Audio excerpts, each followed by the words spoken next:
The storm rolled in harder than expected. Rain slammed against the windows of St. Luke's Hospital in rural Ohio, and thunder cracked through the sky like a warning. Inside, patients rested, monitors beeped rhythmically, and tired nurses made their rounds. At exactly 11:42 p.m., the entire hospital went black. A moment of silence. Then chaos. Alarms began to blare. Phones went dead, and panic surged through the corridors. Nurses screamed for flashlights. Patients cried out in the dark. The backup generator, which was supposed to kick in within seconds, remained silent. Dr. Mason, just 31 and newly appointed hospital administrator, ran into the main hallway with a flashlight. "Why isn't the backup working?" he yelled to a team of confused technicians. No one had answers. Worse yet, the NICU had 4 premature babies on life support, and 2 patients were mid-surgery. The tension was unbearable. Hidden in the corner of the hallway, unnoticed as usual, was Harold, the night janitor. With grey hair, an old mop in hand, and thick glasses, he had quietly worked there for over 20 years. Most people assumed he was just a sweet old man doing a simple job. They didn't know about his past. As nurses rushed past him, Harold stood completely still, listening not just to the noise, but to the silence underneath, the hum that was missing. He knew what it meant. He slowly wheeled his cart toward the back corridor. Behind a faded utility door, untouched in years, was a small metal panel that no one used anymore. Inside that panel was a key slot, a key he still carried. 40 years ago, Harold wasn't a janitor. He was the lead electrical systems engineer when the hospital was first built.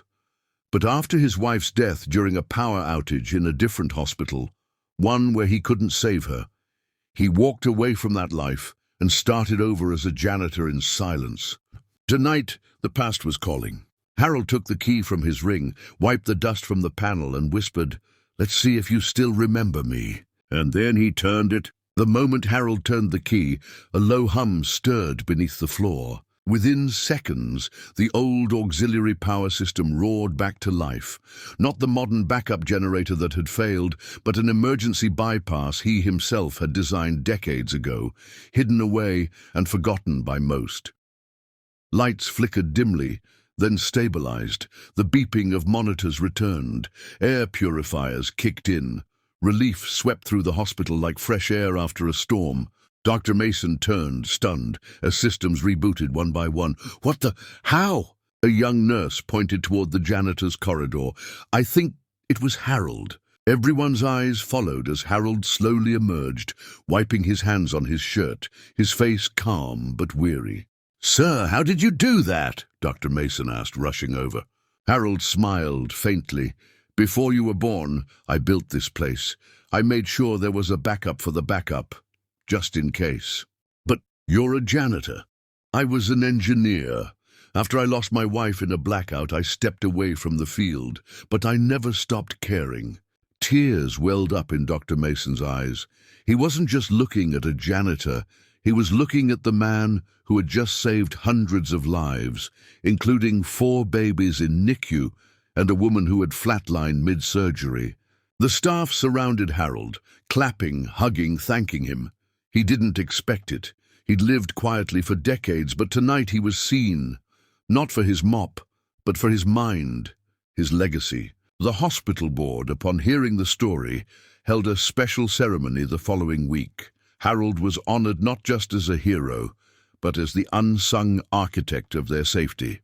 Dr. Mason offered him a consultancy role, flexible hours, mentoring engineers, and ensuring nothing like this ever happened again. But Harold, ever humble, said with a chuckle, "I'll keep the mop. Just give me a radio and a chair in the control room."